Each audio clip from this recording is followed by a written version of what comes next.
BCCI ने रोहित शर्मा और विराट कोहली से कहा कि इंग्लैंड दौरे पर आपके लिए कोई गारंटी नहीं है कि आप टीम में होंगे नहीं होंगे। रोहित शर्मा से कहा कि कैप्टनसी अगर आपको दी जाती है तो शायद तो आप डिजर्व भी नहीं करते। जिसके बाद रोहित शर्मा ने रिटायरमेंट का फैसला कर लिया। ये कहानी पूरी आपको बताऊंगा और मैं एक चीज आपको लिख के देता हूं, कागज पे मुझसे लिखवा लीजिए कि विराट कोहली चाहते थे कि वो इंग्लैंड का दौरा खेलें क्योंकि संजय बंगर के साथ प्रैक्टिस शुरू कर दी थी व्हाइट बॉल क्रिकेट के लिए। रणजी ट्रॉफी खेलने वापस आए थे। एक आदमी जो आपकी खबरों के मुताबिक बीसीसीआई को मैं कहना चाह रहा हूं, जो वो खबरें फ्लोट कर रहे हैं कि आपकी खबरों के मुताबिक एक बंदा खेलना ही नहीं चाह रहा था टेस्ट क्रिकेट। ऑस्ट्रेलिया के दौरे के बाद वो मुकर गए थे, तो फिर क्यों रणजी ट्रॉफी खेली, फिर क्यों संजय बंगर साहब के साथ प्रैक्टिस की। सारी कहानी आपको बताऊंगा कि अजीत अगरकर और गौतम गंभीर ने रोहित शर्मा विराट कोहली से क्या बातें हुई, क्या फोर्स किया गया दोनों को कि वो रिटायरमेंट लें। उसके साथ साथ आपको पीएसएल में कौन से फॉरेन खिलाड़ी आ रहे हैं, किस टीम के साथ पास कौन से ओवरसीज प्लेयर्स अवेलेबल होंगे, कौन से नहीं होंगे, अब वो एक एक की लिस्ट आपको मैं बताऊंगा। और आईपीएल के खिलाड़ियों के बारे में भी आपको बताऊंगा।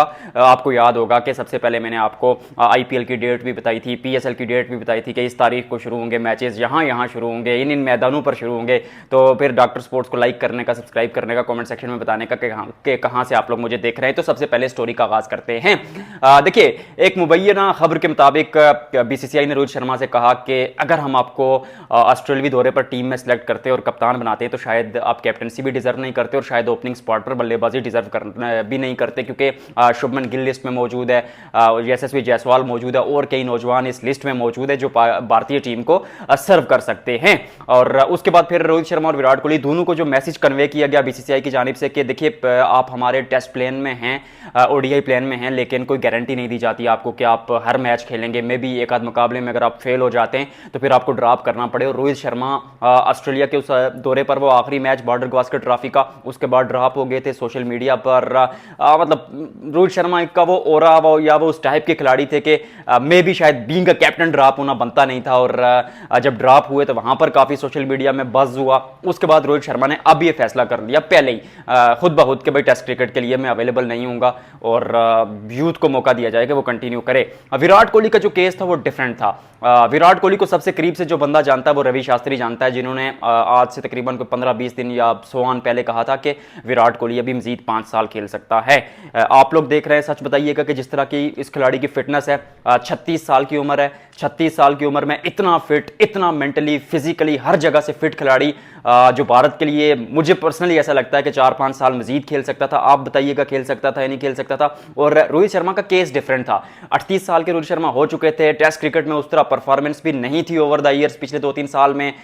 ठीक है, बाकी खिलाड़ियों से शायद वो टैची परफॉर्मेंस थी रोहित शर्मा की भी, लेकिन बात तो वही आती है कि Rohit Sharma is not test material. और फिटनेस उस तरह की थी कि शायद 5 रोजा क्रिकेट में आप उनको कंटिन्यू करें। But Virat Kohli he is that kind of cricketer के जो आपको टेस्ट क्रिकेट में सर्व कर सकता था। भारत की टेस्ट टीम को नई जिंदगी, नई रूह फूंकी विराट कोहली ने उसमें। और फिर सबसे ज्यादा जीत इस खिलाड़ी के नाम के आगे 10,000 रन से सिर्फ 700 रन दूर थे। 770 रन और बनाते तो उस लिस्ट में बहुत ऊपर नाम आ जाता। माइलस्टोन्स के लिए नहीं खेलता ये खिलाड़ी, लेकिन टेस्ट जो सेंचुरीज थी वो भी चौथे नंबर पर थे भारत की तरफ से। और अगर ये सारी चीज़ें कलेक्टिवली उनको आगे लेकर जाने का वो तो प्रोसेस होता, या जिस तरह के वो खिलाड़ी जिसका एक तरह का एक वो प्लेयर है, अगर ये सारी चीज़ें ऑन अ होल अगर मिक्सचर बना के देखी जाए तो Virat Kohli cricket test cricket continue कर सकते थे। बट बीसीसीआई ने कहा कि कोई गारंटी नहीं है कि आप टीम में होंगे नहीं होंगे, आपको ड्रॉप किया जाएगा। और मुझे पर्सनली ऐसा लगता है कि गौतम गंभीर और अजीत अगरकर और विराट कोहली के माबेन कुछ ऐसे मैसेज कम्युनिकेट हुए जो विराट कोहली को मे भी अच्छे नहीं लगे। उनके दिल को बात हट कर गई, जिसके चलते विराट कोहली ने कहा कि भाई दैट्स ऑल, मैं अवेलेबल नहीं हूं। और एक दूसरा जो चांस सामने आ रहा है विराट कोहली की रिटायरमेंट का वो ये है कि बंदा गेम में बहुत इन्वॉल्व होता था, अपना 100% देते थे। बॉलर से ज्यादा जो है ना, गेंदबाज से ज्यादा विकेट विराट कोहली सेलिब्रेट करते थे, एनर्जी प्रोड्यूस करते थे ग्राउंड में। बॉलिंग टेस्ट जो क्रिकेट होती थी 5 रोजा, उसको एनर्जेटिक बना के रखते थे, उसको इंटरेस्टिंग बना के रखते थे। फिर क्राउड पुलर थे, क्राउड वहां पर जाता था। उन्होंने कहा कि यार वो जो एनर्जी मतलब वो चीकू लगाता था ना डेली का, वो अब ये 36 साल विराट कोहली लगा नहीं सकता। मे भी एक ये भी वजह हो सकती है और ये कहानी भी फ्लोट कर रही है। बट मुझे पर्सनली ऐसा लगता है कि विराट कोहली ने खेलनी थी अभी मजीद क्रिकेट। अगर उन्होंने मजीद क्रिकेट ना खेलनी होती तो वो ना संजय बंगर जी के साथ प्रैक्टिस करते, ना डोमेस्टिक क्रिकेट में दोबारा जाते और ना टेस्ट क्रिकेट में कमबैक के लिए कसरत करते, ऐसा मुझे लगता है। और ये जो खबरें आ रही है रोहित शर्मा और बीसीसीआई की, ये एक बड़े भारतीय सहाफी ने ब्रेक की हैं। नाम नहीं लूंगा किसी का बीइंग अ जर्नलिस्ट, लेकिन आप लोग बताइएगा क्या सच है नहीं है। पीएसएल आईपीएल के खिलाड़ियों की बात करते हैं जी। सबसे पहले मैं आपको पीएसएल के जो अवेलेबल प्लेयर्स है कराची किंग्स के, उनका नाम बताता हूं। डेविड वार्नर है, जेम्स विंस है और मोहम्मद नबी अवेलेबल है कराची किंग्स के लिए। उसके साथ साथ इस्लामाबाद यूनाइटेड के लिए जो पहले पिक किए खिलाड़ी थे उनमें से कोई भी अवेलेबल नहीं था और एलेक्स हेल्स को मतलब कॉल किया है, साइन किया है, एलेक्स हेल्स ने ज्वाइन किया इस्लामाबाद यूनाइटेड को। रेसी वेंडरडसन भी इस्लामाबाद यूनाइटेड के लिए अवेलेबल होंगे। लाहौर कलंदर्स के लिए कुशाल परीरा और डेविड विजे फिलहाल अवेलेबल है। रिशाद हुसैन नहीं आएंगे, मुश्किलात है उनके लिए। और दूसरी जानिब डेरिल मिचेल, क्योंकि न्यूजीलैंड ने एनओसी नहीं दिया, न्यूजीलैंड का कोई खिलाड़ी खेलता हुआ आपको नजर नहीं आएगा पीएसएल में। और उसके साथ साथ सिकंदर रजा की बातें चल रही थी कि भाई टेस्ट क्रिकेट, वो जो अपना एक मैच है इंग्लैंड के खिलाफ टेस्ट, वो छोड़ देंगे और पीएसएल खेलेंगे। उन्होंने कहा कि भाई ऐसा कुछ नहीं है। तो लाहौर कलंदर्स के पास कुशाल कपीरा और डेविड विजे अभी तक अवेलेबल हैं। मुल्तान सुल्तान की बात की जाए तो गुदाकेश मोटी, शाई होप, जॉनसन चार्ल्स मौजूद हैं इस टीम के पास। क्रिस जॉर्डन के बारे में भी बातें चल रही हैं, बट 50-50 उनकी बातें चल रही हैं। उसके अलावा कोयटा ग्लैडिएटर्स के पास फिन एलन नहीं होंगे, उसके साथ क्या कहते हैं कायल जेमिसन नहीं होंगे, कुशाल मेंडेस, अकील हुसैन और रायले रूसोव मौजूद है कोयटा ग्लैडिएटर्स के पास। उसके साथ साथ पेशावर ज़ल्मी के बारे में अगर बात की जाए तो नाहिद राना के बारे में कोई खबर नहीं है। मिचेल ओवन नहीं आएंगे, उनके आने के चांस बिल्कुल कम हो चुके। तो पेशावर के पास जो अवेलेबल प्लेयर्स हैं वो हैं पेशावर ज़ल्मी में जी Luke Wood, Tom Kohler Cadmore, TKC और नजीब जादरान फिलहाल अवेलेबल हैं। अब आईपीएल की तरफ चलते हैं जी। पीएसएल के मैचों की वैसे टाइमिंग भी आपको बता दूंगा। आईपीएल की तरफ चलते हैं। आईपीएल में अगर बात की जाए तो ऑस्ट्रेलिया के जो मतलब कुछ मैन प्लेयर थे जैसे मार्कस टॉनिस हैं वो नहीं आएंगे। पैट कमिंस के बारे में 50-50 खबरें हैं, लेकिन मेरा जो इन्फॉर्मर कह रहा है कि पैट कमिंस आ जाएंगे। ट्रेविस हेड के बारे में भी मुश्किलात हैं और मिचेल स्टार्क तो नहीं आएंगे।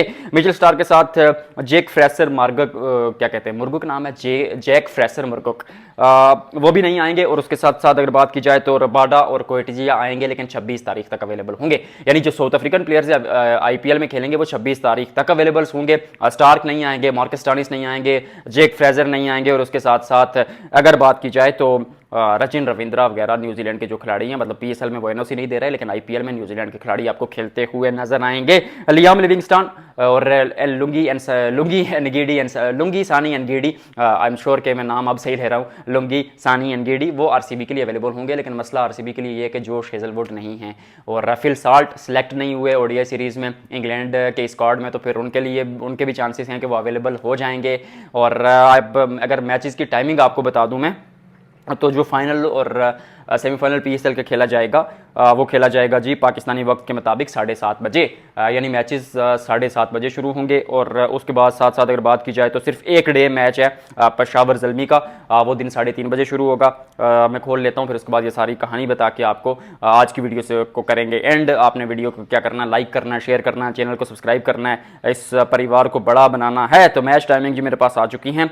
सबसे पहले जो मैच होगा पहला पेशावर ज़ल्मी और कराची किंग्स का, वो 7:30 बजे पाकिस्तानी वक्त के मुताबिक शुरू होगा।